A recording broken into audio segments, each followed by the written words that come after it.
Every AI tool, with the exception of Claude, pretty much gives you the same thing. You type a question and you get a wall of text. Maybe some bullet points if you're lucky, unless you specifically ask for something. But Claude just shipped something that breaks that pattern completely. Because instead of giving me text, it gave me this. A full interactive visual rendered in 3 seconds right inside the conversation. I didn't build or export anything, I just typed a few words and got something that would have taken me 30 minutes in Canva. And once you see how this actually works in practice, I don't think you'll go back to the walls of text again. So let me break it down for you.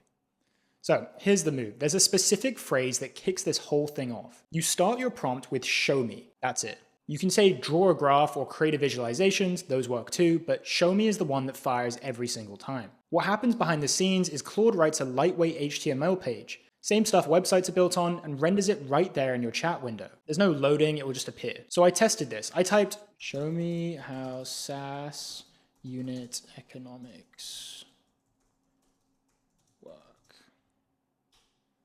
Now it's going to take a little time to think and then show me what it builds.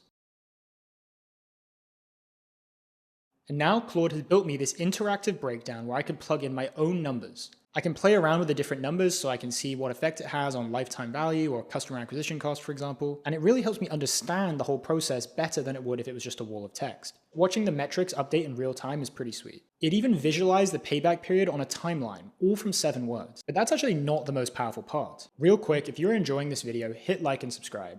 I'm an internet entrepreneur running a SaaS company and a marketing agency, and I will make sure that you don't fall behind in the age of AI. But let's get back to the video. So here's where it gets really interesting. The visuals don't just work as standalone prompts. They work mid-conversation, which changes everything. Here's what I mean. I was already deep in a chat. I'd asked Claude to compare wireless headphones under $300. It pulled specs, reviews, pricing, all of it. Standard stuff. Normally that lives as text and tables and you're squinting trying to cross-reference 5 different models. But now I'm going to type, show me a visual comparison. And we'll see what it comes up with. So now take a look at this. Claude took all that research, everything it had already gathered, and turned it into a side-by-side breakdown I could actually scan in 2 seconds. As you can see, it's created some kind of graph showing the strengths and weaknesses of the different options. It's color-coded and super easy to read. This isn't some novelty trick you pull once. It's a layer you can drop on top of any conversation you're already having. You do the research first, then you say, now show me. And suddenly all of that information has structure.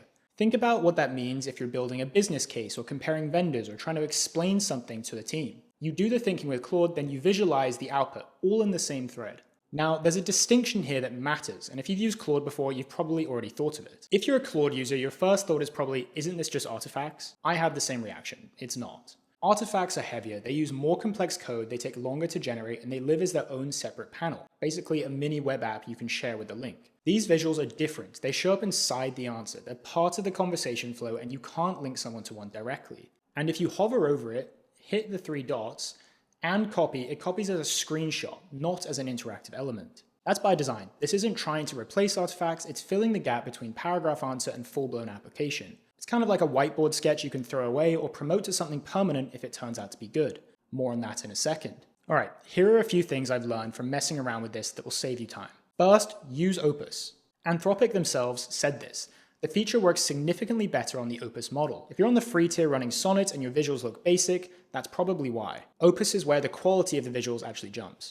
Second, iterate on what it gives you. Once Claude generates a visual, you don't have to accept the first version. If I want to make this chart a bar chart, all I have to do is change this to a bar chart, and it should do it relatively quickly. As you can see, it generated the bar chart pretty quickly, and so if you prefer this visual over the previous one it gave you, you can easily change between different things. You can also add different values if they're not giving you all the different metrics that you care about. You can kind of treat it like a back and forth with a designer, not a one-shot generator.